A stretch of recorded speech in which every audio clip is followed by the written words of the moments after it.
This is problem 3 for homework 6.1 and 6.2. So here are 4 statements. The first one is, if lambda 1 and lambda 2 are eigenvalues of matrix A, then lambda 1 minus lambda 2 should also be the eigenvalue of matrix A. It is a false statement because we can easily come up with a counterexample. A is equal to 1, 0, 0, 2, which has eigenvalues lambda is equal to 1 and lambda is equal to 2. But we know that lambda 1 minus lambda 2 is equal to negative 1, which is obviously not an eigenvalue. 2. Row operations of A do not change the eigenvalues of a matrix.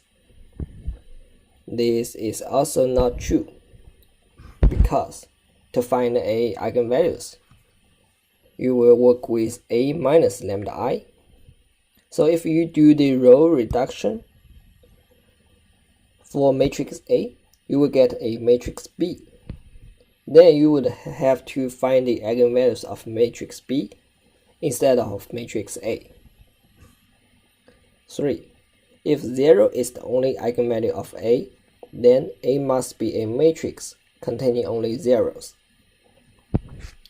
This is not true either, because if A is equal to 0, 1, 0, 0, 2 by 2 matrix, then we know that the only eigenvalue of this matrix is equal to 0, but it contains a entry which is not equal to 0.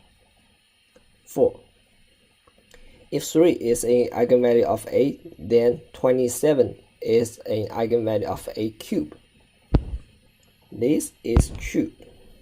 If 3 is an eigenvalue of A, then we know by the definition of the eigenvector and eigenspace, we know Ax is equal to 3x, which leads to A cubed times x will be equal to A times x. So if we do this chain process, finally we will get 27 times x.